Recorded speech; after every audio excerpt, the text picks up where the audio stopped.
To jama'a ga munan ja Edo State ba shiga ba fita an kashe wani Bahaushe akan naira 1000. 'Yan kasa sun kashe Bahaushe akan naira 1000. Gashi nan ba shiga ba fita ja Edo State ba shiga ba fita an kashe musulmi akan naira 1000. Direba ne aka kashe akan naira 1000. Ba shiga ba fita. Ba shiga ba fita. Ga munan muna zanga-zanga. Ba shiga ba fita. You dey see am? You dey see am? Fulani herdsmen don dey stop truck to enter Edo State. Hey, this one go long go. My people. Hey, bomb explosion in Lagos State. Ṣé ti gbọ́ wípé àdó olóró dún gbàmù ní Lagos State? I know you missed me yesterday. I was busy yesterday. But today, mo ní kí n mú wá fún yín. The little analysis wey me I get, make I talk am. Tó bá mú yes, ẹ bá mi kọ sí comment section. Tí ó bá dẹ̀ mú no, ẹ kọ sí comment section. On Yorubawuyi platform, you are free to your opinions. I may say something and you don't like it, just put it in the comment section. In a reasonable way, tí o mú èébú dání, ó lè jẹ́ pé ilẹ̀ máa mú yes, tèmi máa mú no lẹ́ni. Èmi náà ti mú yes tẹ́lẹ̀, tẹ́yin náà mú no nígbà kan. Now, let's play it and I will analyze it. Then we will go to Aláàfin of Ọ̀yọ́, kábíyèsí o, Ọ̀wọ́ Adé Ìyàndá Ẹlẹ́wùẹ̀tù. Lára gbogbo àwọn dignitaries tó wà níbẹ̀, Sultan of Sokoto mà tún wà. Sultan of Sokoto ó wà níbi ìwúyè Aláàfin Ọ̀yọ́ bí ṣe ń bá yín sọ̀rọ̀ lọ́wọ́ báyìí. I will play it for you. Then one Fulani has sent message to all the sultanas. Ó tún gbé yàrá ìyá ẹ̀ṣẹ̀ pé ní o. Ó dẹ̀ sọ fún wa tó máa ṣẹlẹ̀ nílẹ̀ yìí ní to all Nigerians. Ipa àwọn làwọn ni ẹ wo. Ẹ má yẹ kí n bọ́pọ̀ lọ sí ilé olóró. Fídíò pọ̀ níbi díẹ̀ tí mo fẹ́ play fún yín. And this man came out. He said ní ìlú tòun ní Nàìjíríà yẹn wọn ò bí Fulani herdsmen. Kókó màálù wá jẹ oko. Ó ní màálù tó bá wọlé ó ló di súyà ni. In that Nigeria, and he came out boldly. Then e be like say we need to ask our olórí and elders and leaders, because wetin that man talk now pé wọn bí àwọn Fulani rẹ̀ kan kó màálù wá jẹ oko ní ìlú. Tí wọ́n dẹ̀ ń kó màálù wá tó ń kó màálù wá jẹ oko nílẹ̀ Yorùbá. Yes, Aláàfin Ọ̀yọ́ ń jọba, Fulani Sultan of Sokoto. Ó ṣáà fẹ́ kinní kan. Ohun tó bá fẹ́ tẹ̀yìn bá mi kọ sí comment section. Let's see this. Lagos State lẹ ń wò yẹn.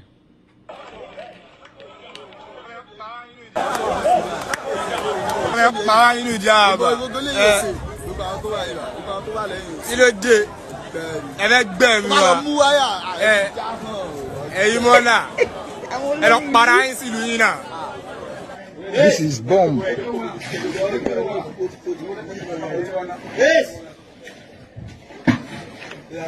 is bomb that those Aboki bought. They bought it as iron in Ijearaba. Unknown to them that it's a bomb. So as one of them is cutting it, the thing now went off. It exploded. And you can imagine it killed one of them. Look at how it exploded. Please, the man said they bought it as iron condemn. Did you agree? I am just asking. No, you know I said it on this Yorubawuyi platform. You are free to your opinion on this platform, but to me, I disagree. That Wara as iron condemn, military bomb, or they pick it as iron condemn. Where do they pick it from? Tó bá yẹ pé lóòótọ́ ni wọ́n lọ pick here lórí àkìtàn, as in scavengers pick here on the dustbin, then Nigerian military needs to be probed. How come tí wọ́n mú nǹkan tó wà sensitive bẹ́ẹ̀ yẹn tí wọ́n dà sí dustbin? Mo bí wọ́n máa ń ṣe àkáǹtì fún àwọn kan bẹ́ẹ̀ tó bá ti lò àbí tí wọ́n bá ti lò ni. Now wọn ò tí lò ó ló ṣe explode o. tó má dẹ̀ ti lò náà ẹ̀yin tẹ́ bá mọ̀ nípa don't know much about it but how come tó wá padà explode tó bá yẹ pé lóòótọ́ ni wọ́n pìkẹ̀ lórí àkìtàn Nigeria military need to be probed tó bá ṣe pé wọ́n ras iron condemn ọwọ́ ta náà ti rà ta ló tà fún wọn to my own opinion o ṣé ẹ̀yin tẹ̀dẹ̀ ń wò mí wò pé there is something behind it ṣé wò pé gbogbo àwọn gángárè tí wọ́n máa ń ṣe iron condemn yẹn tó wá bẹ̀rẹ̀ sí ní tú gbogbo bẹ̀ ní Lagos State ṣé wò wípé wọ́n máa kó àìmọye irú bọ́ǹbù báyìí dìde remember Mr. Eniola Ojajuni the Afenifere leader that was kidnapped ní last month the last 2 months remember I have played his video for you lórí show me when he said àwọn people sọ pé àwọn máa bẹ̀rẹ̀ operation ní Lagos State so wá ń jọ gàtẹ́ kò jọ gàtẹ́ ṣé kò máa fẹsẹ̀ méjèèjì tí ro gàtẹ́ this is Ìdí Àràbà Mushin Lagos State how come tí military bomb fi bọ́tà kì í ṣe kékeré o ẹ wo bóyá tóbi no ẹ wo bó ṣe tóbi tán bá túbọ̀ yẹn dáadáa ṣé wọ́n ní bàbọ̀n I am just asking you my own opinion odo tí wọ́n bá tú ibẹ̀ yẹn dáadáa ṣé wọ́n ní bàbọ̀n why táwọn kì í gbalé is either they sleep in the bush kọ́ máa ṣiṣẹ́ ibi nínú bush àbí kí wọ́n pe ibìkan ní gángárè kọ́ máa kóra wọn síbẹ̀ iron condemn kíní kan condemn kọ́ máa ṣiṣẹ́ àgbákò kọ́ máa tọ́jú nǹkan oríṣiríṣi síbẹ̀ who are these people sef ta ni wọ́n ta làwọn people yìí the little I can say for now please put your own opinion in the comment section if you love what I am bringing for you ẹ má jẹ́ ká pẹ́ lórí ẹ̀ please just ṣá mi ní thumb up lórí show yìí if you support it ṣá mi ní thumb up and even if you don't support it ṣá mi ní thumb up and share this video for people to see ẹ jẹ́ ká wo nǹkan tí Fúlàní kan sọ tàbá wá wò yẹn bọ̀bọ̀ kan náà tó wá fún lésì máa play yẹn náà fún yín ká tó wá lọ sọ́dọ̀ Aláàfin Ọ̀yọ́. Fellow Nigerians, Kunchikutuma Buro Ubanku, is that clear? Yes, Fulanis are the #1 citizens of the country, and you must honor them and honor their cow. Is that clear? Yes, sir. They will invade your farm, kill your wife, destroy the means of your livelihood, and there is nothing you can do about it. Is that clear? Yes, sir. They will rape your wives, steal, kidnap you, and there is nothing you can do about it. Is that clear? Yes, sir. And anytime you touch any means of their livelihood or you touch any of them, there will be justice for the Fulanis. Is that clear? Yes, sir. Fulanis are the #1 citizens and you are inferior. Their cow is better than you. Is that clear? Yes, sir. Now get that into your tick score. Tozo, there is nothing you can do about it because Fulanis are the #1 citizens. Is that clear?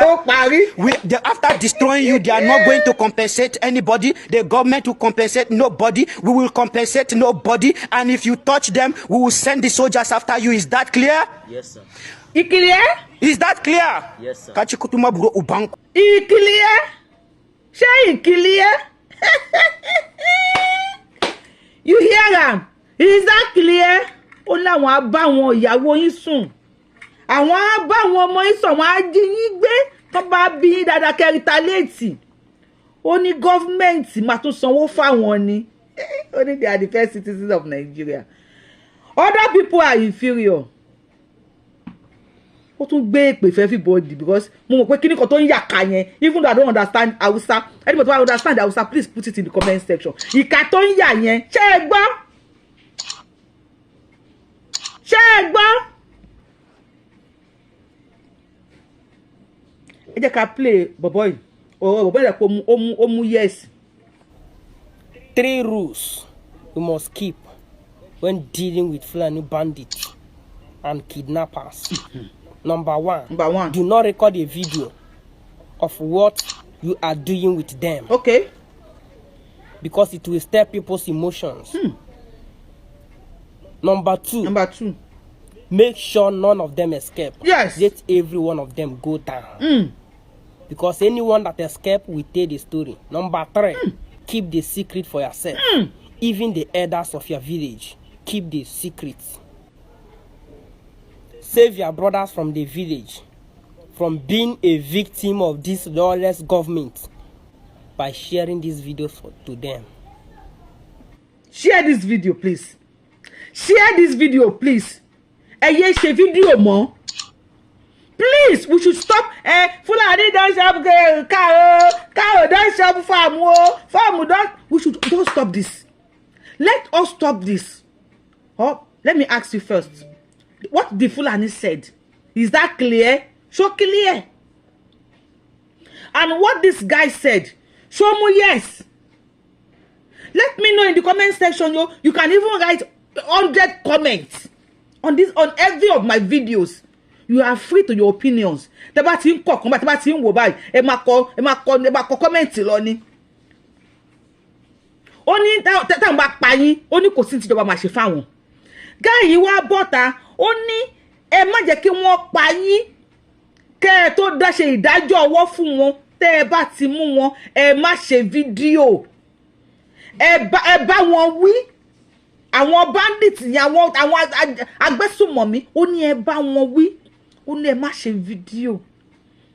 Ẹ má jẹ́ kí any one of them escape. And keep it secret even from your elders and leaders in the village. Èmi ò fẹ́ sọ pé àwọn aṣíwájú náà ń gbàbọ̀dé. Wọ́n ní keep it secret from them. Ó wá Delade, ó ní kẹ́ share video yìí fún everybody kó lè bá a rí. N tá máa ṣe nísìnyí nìyẹn. Níjọba o. Níjọba o. Bàbá Tinubu sì. Ó tún ti lọ sí France. Bàbá ń bàbá ya ń ṣayé ẹ̀ káàkiri kò ṣáà ní parẹ́. We no get government o. If we depend on Nigerian government, ẹ bá ẹ. Ó ń tẹ́ bá gbá Fúlàní kan mú. There will be justice. Tá a bá pa yín kò ní sí justice. And no, is this not a proof enough? Wọ́n ṣe video ẹnìkan. Okay. See, if you have not download tap send. If I'm not download tap send, it's an app. Tẹ́ bá fi send owó sí Nigeria anywhere tẹ́ bá wà. But lákọ̀ọ́kọ́ ẹ má gbàgbé láti lo promo code mi Abiola TTS. Tẹ́ bá ti lo báyìí. Ẹ wo bonus yín báyìí kàǹkà ni. Is that clear? Eléyìí kì í ṣọ̀rọ̀ ìjà ìsìn. Ẹ wo Sultan of Sokoto níbi ọ̀dọ̀ Aláàfin Ọ̀yọ́ yìí. Ẹ jọ kí ló wá ṣe torí kó tó kúrò nílé ó mọ̀ pé gathering ẹlẹ́bọ lòún wá yìí o. Ó fi gbogbo ẹlẹ́, ó fi ìtìjú ẹlẹ́, ó ṣàfẹ́ wá nítorí pé wọ́n mọ ohun tí wọ́n ń ṣe. Ṣé ń gbọ́?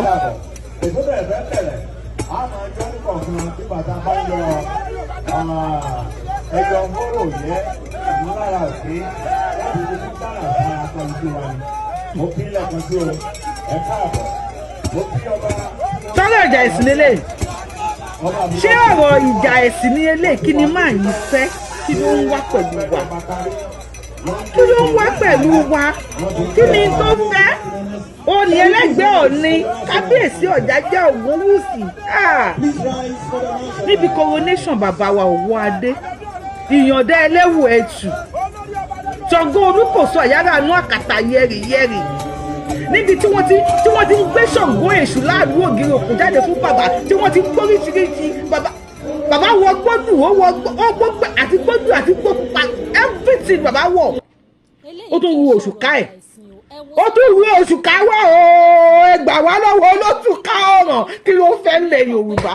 Ilé yóò ń jọ̀rọ̀ ẹ̀sìn. Bàbá yẹ lójú kòkòrò kí lẹ fẹ́.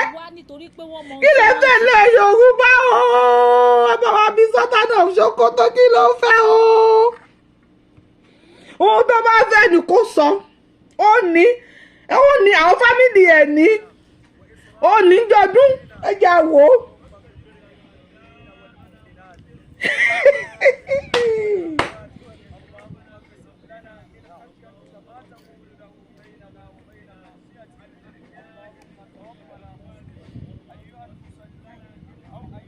Bello tún jí olórí àwọn Boko Haram ló ń kí nìyẹn o.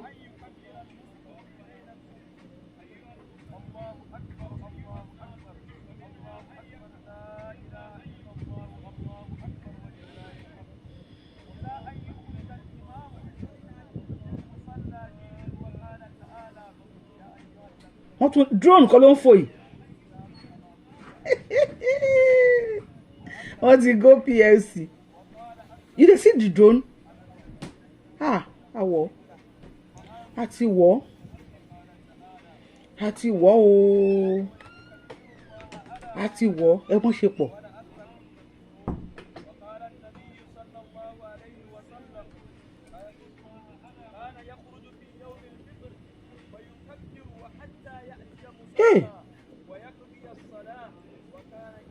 ẹ̀wọ̀n tí wọ́n gbé dání.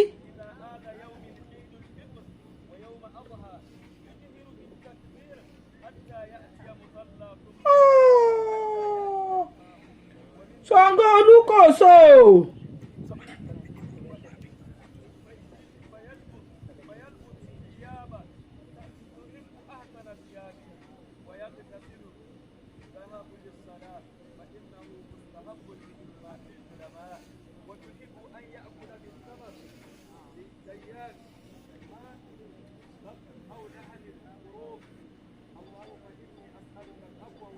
Abeg, ẹ jẹ́ kí n pause ṣe kó má gbà wá lákòókò púpọ̀.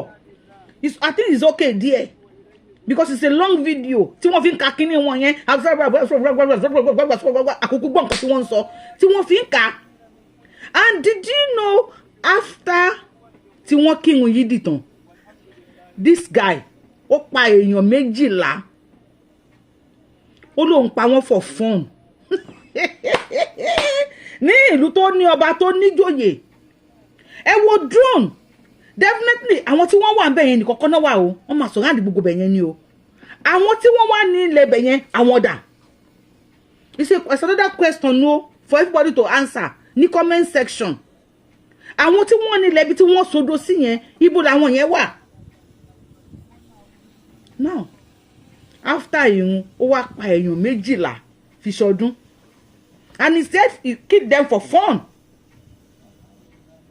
Yorùbá tí wọ́n rò bóyá ọ̀rọ̀ ẹ̀sìn ni níjọ́ ọdún tó gba àwẹ̀ ọ̀nà náà gba àwẹ̀ 30 o bẹ̀ láàrin àwẹ̀ 30 yẹn ṣé wọ́n pààyàn ṣé wọ́n jíyàn gbé gone are those days bàbá ní ìfi inú àwẹ̀ Ramadan oṣù àpọ́nlé oṣù ọ̀wọ̀ kódà kò ń ṣe oṣù Àkúrẹ́ mọ́ kò ń ṣe oṣù Àkúrẹ́ mọ́ ṣé wọ́n jáwọn èèyàn gbé nígbà yẹn wọ́n jáwọn èèyàn gbé ṣé wọ́n pààyàn wọ́n pààyàn. Now tell me pẹ̀lú gbogbo nǹkan tó tán kó dání yẹn wọ́n tún wá pa èèyàn 12 ìwọ ọmọ Yorùbá tó ṣe rò bóyá ọ̀rọ̀ ẹ̀sìn là ń bá ẹ sọ ìjọ ọdún àwẹ̀ ìmí inú yín pa ẹdìyẹ àbí because mi sure pé ẹran yẹn certain àwọn èèyàn kò sówó àti pẹran àtọ́bá tó bọ́ wà lókè nìkan ni wọ́n pa ẹran ẹlòmíì pa pọ̀nmọ́ èèyàn míì pa koté èèyàn míì pa ṣáwá ṣẹ́yìn lè pa èèyàn ṣọdún. And when we talk about them, we say, wọ́n bá àwọn ọmọ ìyá yín nínú ẹ̀sìn, àwọn ọmọ ìyá yín nínú ẹ̀sìn, ṣọmọ ìyá ti ẹ ní. Ṣé wọn náà lè pààyàn fi ṣọdún? Yorùbáwùyí, ẹ jẹ́ á gbọ́rọ̀ lẹ́nu bàbá wa yìí. Ọ̀rọ̀ tó sọ yẹn, ó dà pé ó touch mi díẹ̀. Let me play his voice for you. I also recall the seeming security threat was the issue of headers coming into farmlands, and there were instances that we had 1 or 2 persons were killed, and even at that we were able to take over control and ensure that the headers did not continue with that kind of lifestyle that they are bringing from elsewhere to our state. And we reminded everybody that we have laws governing Bayelsa State. And one of it is anti-open grazing. And that nobody should bring his cattle or herds to Bayelsa and begin to go into farmlands, and harass and intimidate the rightful owners of the place. And I want to commend the security, because we actually went into it and ensured that anybody that was seen was so arrested, and we put the situation under control. And so going forward, I still want to charge you to be vigilant. To be vigilant, and let us not allow our laws to be trampled upon by anybody in the state. That's the beauty of a federal system of government. You have federal government laws, you have state government laws. And so when you come into a state, you look at the state laws, and particularly laws that will actually lead to peace and security for service commanders. And so I appreciate you for ensuring that our laws are not being trampled on, and we will continue to ensure that cattle rearers do not come into Bayelsa to do open grazing. If you want to sell your cattle, you are free to do so, but not to come and do open grazing. If you want to do that, go and buy land. Buy your land, fence it, and keep your cattle in one place. And government will be aware that there is grazing taking place here. So that's the other one. And then the only other crisis that attracted everybody's attention is the political crisis in Rivers State that attracted the attention of the whole of Nigeria. The whole of Nigeria. So up till now, I mean, people are still talking about it. That attracted the #1 citizen of the country to declare a state of emergency. Now, my Yoruba people, tani problem tiwa. I think this is an evidence to make it clear to us. Tani problem tiwa ni Southwest. This is a governor from Bayelsa State that said, "Wọ́n ò bí olórí ibu Fúlàní kan re kó ṣe open grazing nílùú." Ó ní first time tí wọ́n kọ́kọ́ wọ ìlú, ó ní wọ́n pa èèyàn méjì. Olórí bẹ́ẹ̀ ló ti dúró, ló ń sọ fún wọn pé wọn ò bí yín kú, yálà yá yín wọn ò bí yín re. If you want to bring your màálù into Bayelsa State, you can bring them. That is Governor Doye Diri. I don't even know how to pronounce his name. But Governor Doye Diri. Òun ló sọ̀rọ̀ yìí. Ó ló ní tẹ́ bá fẹ́ ṣe open grazing, go and buy land. Fence it. Ma grace màálù ẹ̀ níbẹ̀. Bẹ́ẹ̀ kí máa da màálù káàkiri. Bó ṣe máa ń ṣe nílẹ̀ Yorùbá. Tó máa ń da màálù òfò kiri tó máa fi máa pààyàn. Ó ní it's not acceptable. Ní Bayelsa State. Ó ní òun dẹ̀ ti sọ fún wọn. Ó ní láti ìgbà yẹn, ó láwọn ògbọ́n pẹ́kẹ́. Ó ní lálá òru, ó ní kùtùkù òwú. Ó ní none of them dare try it because they have the law of the federal and the law of the state.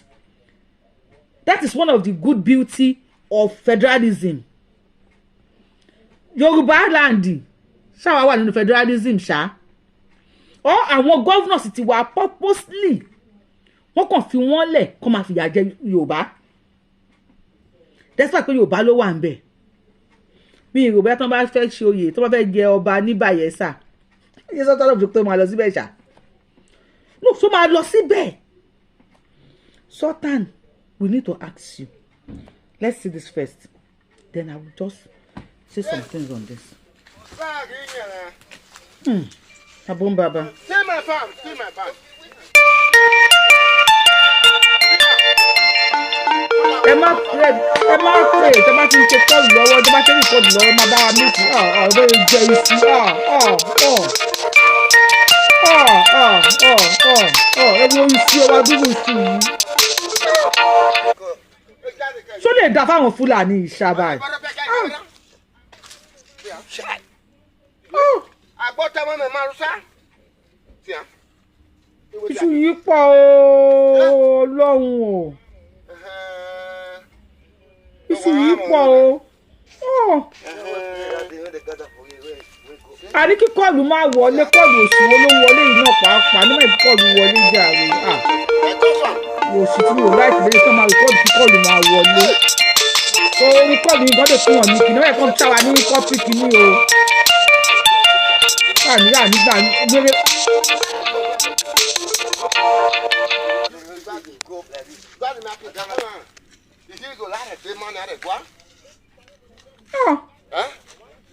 Make it carry money go buy now when I go plant. How much I'll take buy now? Which government? Oh, government, I beg you, make una listen to me.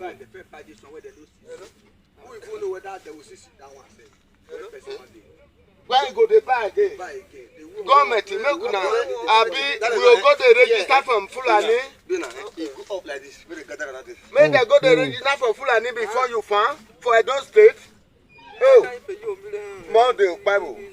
I beg, we say you go help us now, make us vote for you. Listen to me. Listen to me. With my age, I found finish Fulani confirmation. Huh? It good?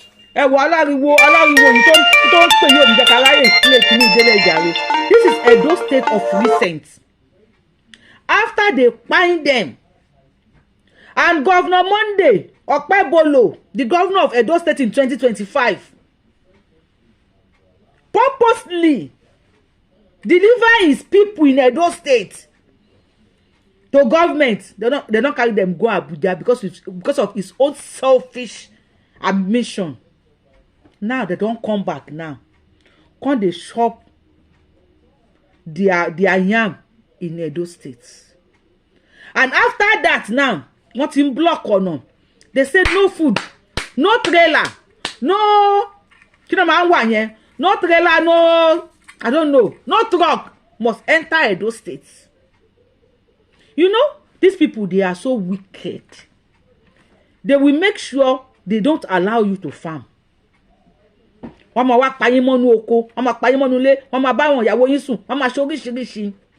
if you make better, they will stop food coming to your village, a bit to your town or to your state. Can that happen in Bayelsa?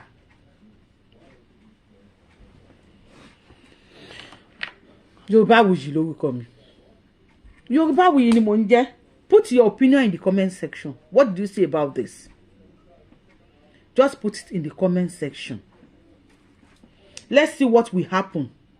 Abi, we are waiting. After they buy everybody finish, everybody ma clear. If you are coming across this page for the first time, I am the one and only Akalolo of Yoruba land. Adáwọnlé Yorùbá, ọmọdéọmọlọ Yorùbá tí ó pé méjì. Abẹni ọmọ òṣè pààrọ̀. Ẹ tó máa pààrọ̀ tiwa adéwájú federal government. Tọ́n bá sign ẹ̀, ó máa adéwájú Elédùmarè. That is to say, ó máa kú bí 99 times yes. Kó tó padà wá sáyé kó wá di Mẹ̀túsẹ́là. See you. Follow me for more and put your notification bell to all. You go to enjoy me. Subscribe to my YouTube channel. Join me for more. See you. I love you. Bye.